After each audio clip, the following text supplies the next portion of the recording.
When I first started using Logic Pro, it used to take me forever to finish a session. Sometimes hours, sometimes days, sometimes even weeks. In the last couple years, I've learned so much utilizing this great program. I've been working with it so thoroughly, learning from the greatest Logic Pro minds in the world. And today I wanted to share with you 5 things that are greatly going to speed up your overall workflow. These are small changes that are going to make a great impact. So let's go.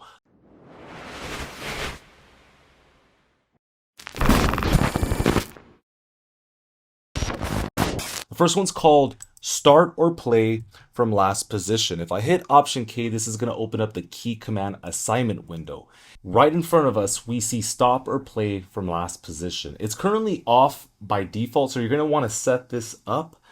I use Control Option Spacebar in order to access it. And let me show you what it does. In the past, if I wanted to play this song, let's say from bar 3, I had to scroll, hover my mouse over the ruler, and then press play. If I wanted to go back to bar 3, again, I would have to move my mouse all the way over bar 3, place the playhead, and play. We no longer have to do this, okay? If you wisen up a little bit, you start using period and comma, number 1. Number 2, you can hold shift and click anywhere on an open space inside of the tracks area, and that gets you a little bit faster. But for those of us that are enlightened, you want to use stop or play from last position. I place the playhead on bar 3, I press play, make any and all changes. For example, if I wanted to cut off this here, I hit delete, and then rather than moving my mouse, I now have to hit Control Option Spacebar, because that was the last place that I played the playhead from. Again, Control Option Spacebar. Let's say I made a change, for example, maybe brought this in here. Take a listen, Control Option Spacebar. Oh, I don't like that, Command Z, Control Option Spacebar. All right, so you can see how quick that is. I no longer have to hover all the way, moving at a snail's pace. I can simply hit that key command and we are good to go. Put that one in your back pocket. Let's move on to number 2. Number 2 is called open, close, audio insert. Now this is applicable to both audio effects and also software instruments. So you can see at the very top, again, very underutilized. I have it set up as so. And so if I'm listening to my drums and I want to start adding some flavor to the drums, I don't have to hover from the tracks area all the way over and then turn something on or click on the middle of the plugin so that it pops up on my screen, make a minute change, click on the red button, go all the way back. We don't have to do that, okay? We can do this very quickly by hitting Shift 1. Again, you have to assign it, making a change. Okay, Shift 1 is going to close that. And then let's say I really wanted to add some smack. I'll utilize my plugin, the compressor code. Okay, we'll add a little bit of beef here. And Shift 2 will close that. Shift 3, I want to add some presence to 2.5K. Okay, good. Let's go ahead, turn that on. Shift 3 and Shift 4 is a little bit of reverb. Maybe open that up. And let's bring down the wet level. All right, let's take a listen. Okay, if I bypass everything, Control Option Command B is going to bypass that. All right, so you can see that that's a pretty good choice.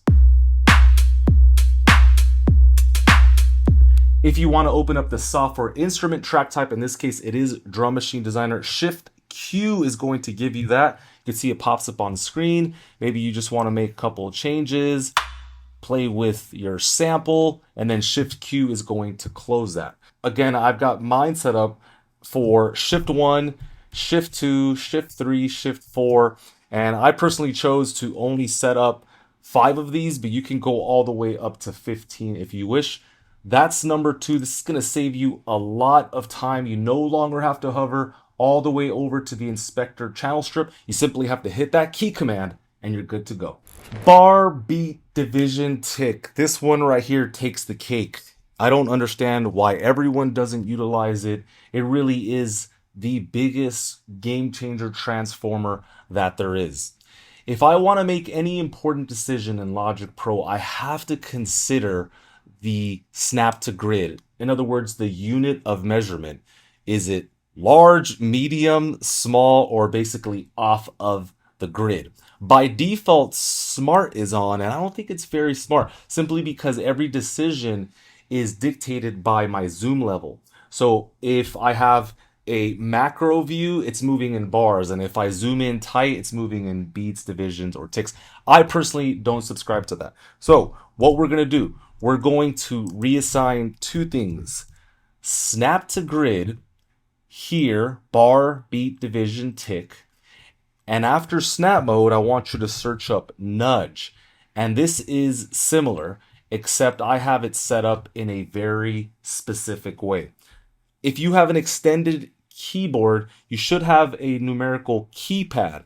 There are 4 buttons on the top and 4 at the bottom, and this is where I assign bar, beat, division, tick. Why? I don't want to think while I'm working. I want to be on automatic pilot, and since I'm constantly changing snap to grid, it makes sense to be able to quickly change it. Again, I don't want to hover all the way over here, change snap to bar, go into the toolbar, change nudge value to bar. We don't have to do that. I simply have to slide my finger across the first set for bar, second set for beat. You can see it's changing. Third set is division, and then the last buttons are set up for tick.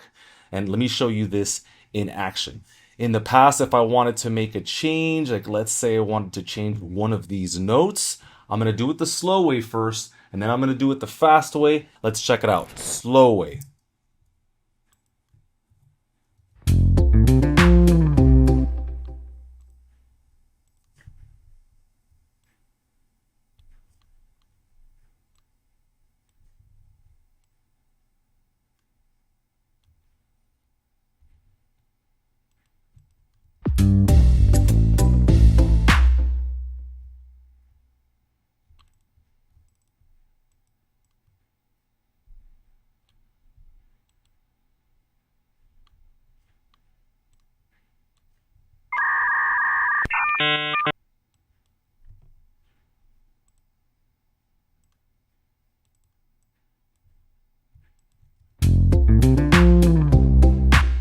Okay, that was the slow way. Let me undo that.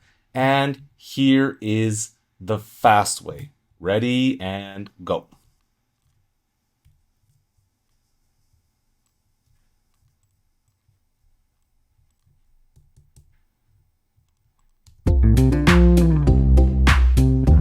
This next one is called Click Zone, and it is again a very helpful tool. If I go into the Logic Pro settings command comma, under the general icon editing tab, you can see here about the middle of the screen, we have these click zones.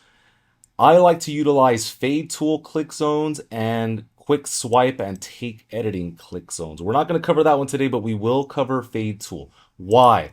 If I want to create a fade on an audio track, it looks something like this. I have to hover all the way up to the tool menu. My eyes have to adjust and I have to find fade. There it is right there. And then I have to commence trying to create this fade. To me, it's a cumbersome workflow. It doesn't really work in actuality. So rather than having to go all the way up there, waste time, I can simply hover the mouse utilizing fade tool click zone, and I can create an edit just like that. Creating a fade does not have to be complicated. If I wanted to create a crossfade, same thing. I hover over 2 adjoining regions, move to the right or left, and there you go. There is my crossfade. It's a beautiful thing. I don't have to do anything special. It's right there in front of me. For those of you that do not want to utilize click zones, I do have a quick hack for you. If you hold Control and Shift, that basically gets you there as well. So whether you do it one way or another, it doesn't matter. But again, if you simply want to access the fade procedure, hold Control Shift, and that's going to bring up the fade tool, and now you can create fades at will. Go ahead and check that out. Fade tool click zone, add it to your arsenal, and let's move on to the last one. All right, this last one is called region gain. So let's go to the key command assignment window. Let's check out region gain, and you can increase the gain by plus 1 dB or zero point 0.1 decibels. And so I personally use a program called Gain Control by Speaker Food, but it's really just the same thing. If I want to make a quick adjustment, make a note louder or softer, in the past it looked something like this.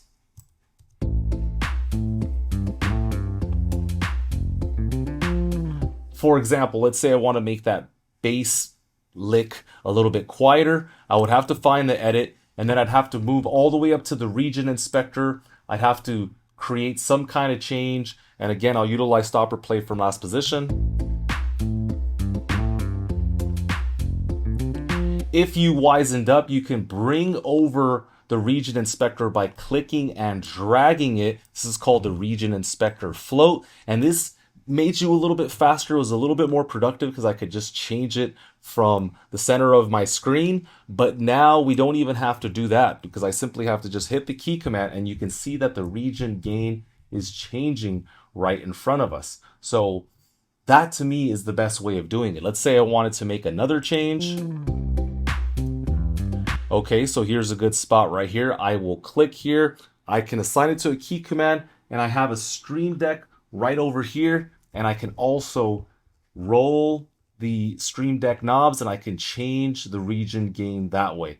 However you want to do it, chef's choice, but this is a phenomenal way of working. You no longer have to drag halfway across the country in order to change the gain. You can simply hover over the region in question. This also works for MIDI as well, but it's not going to change the gain per se. It's going to change the velocity value. So just watch out for that.